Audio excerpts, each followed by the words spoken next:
Hey guys, Brooke from Snuggly Fox Designs here. Today we are going to be making a unicorn tail. So this is a free pattern and we're going to be working in the back bump just like we did last week. So we have our worsted weight yarn, or really any yarn, and a size H crochet hook. This will work with any crochet hook and yarn you want. Your tails will just come out just a little bit different sizes. So make your slip knot here. And for the tails, as you can see here on my curls here, we make 2 of each color. Now you can do it in any color you would like. Right here I have 2 pinks, 2 purples, and 2 whites. So right now we're going to be starting with the purple, and you're going to chain 120. I know it's a ton, but it curls up, so it actually doesn't, it's not that long when you think about it. And you're going to be folding it in half. And so they're actually going to be this long. So by chaining 120, you're kind of cutting your work in half, because then you can just make 2 of each instead of like making 4 of each. So here we go. So obviously I'm not going to chain 120 right now because I've already done all my tails and I really do not like making them. So I'm going to just do a demonstration and I'm going to chain 11 for you. So we have 1, 2, 3, 4, 5, 6, 7, 8, 9, 10, 11. And we're going to be placing 3 half double crochets in the back bump. Now, if you want to, you can place 4 and that will make the tails curl just a little bit more. But I like them to have just a little bit of a bounce, so that's why I prefer to just do 3 in the back bump. So we're going to yarn over and place our crochet hook in the second back bump from our hook, yarn over and pull through 1 loop, yarn over and pull through the rest of the 3, and that is 1 half double crochet made. So you're going to do that 2 more times. So that's 2 and 3. Now then you go on to the next one. 1, 2, and 3. And then we just keep doing that all the way across. And you can see as we do this is that we're going to end up with a little tiny curl.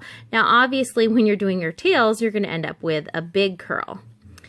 So here we go, and then after you're done with it, you're going to kind of just have to curl it up around itself, and then it'll make your curl. So as you can see, it's kind of like working in a straight line here, so you just curl it like that, and obviously it'll look a lot better when you have your big one done. And since you have so many chains in your other one, you want to make sure to continue curling it as you go.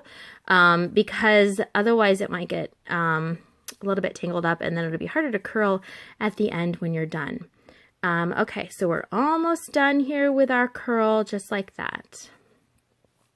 Making sure that we're placing 3 half double crochets in each stitch. You can also place 3 double crochets if you would like. Just what I like to do is doing 3 half double crochets. I think it works out a little bit better. All right, so here it goes. So again, imagine that this is this. So this is what you'll end up with if you chain 120 and you place 3 half double crochets in the back bump. So once you have 2 curls of each color made, we're going to make our band that goes around them to secure them into place. So all you do for that is that you take this time I chose to do it in pink. You can do it in whatever of these colors that you would like.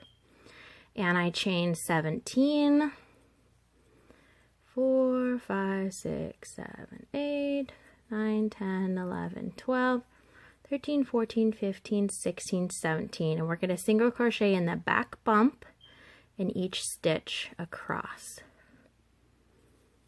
So that will be our row 1. Now pretend like I have single crocheted all the way across there. So pretend like I'm at the very end down here.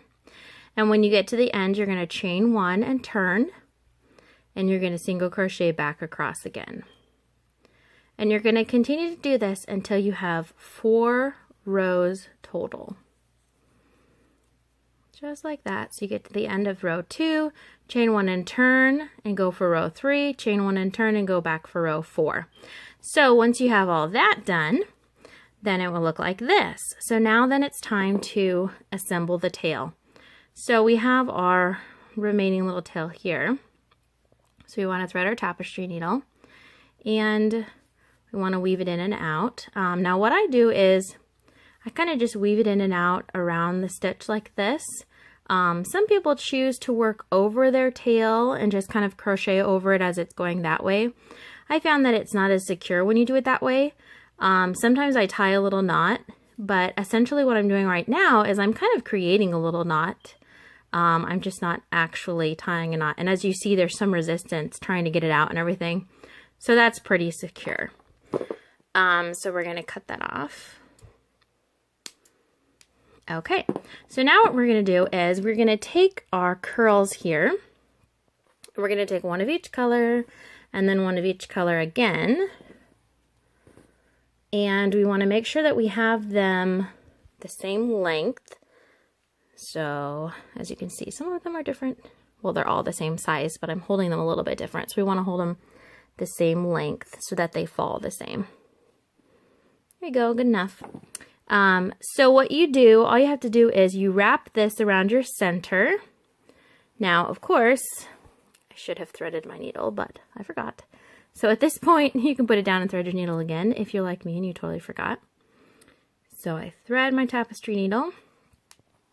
And we're going to grab the other side of that little piece that you made. And we're going to sew it together.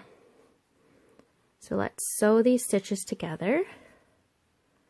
And then you're also going to want to sew this to the tails because at this point the tails could just slip right out. So, of course, we don't want that happening.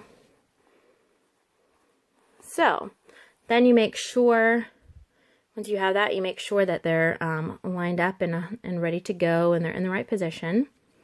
And then just sew straight down through your tails, through your curls rather, so that they stay into place and they don't move through this piece that's holding them together.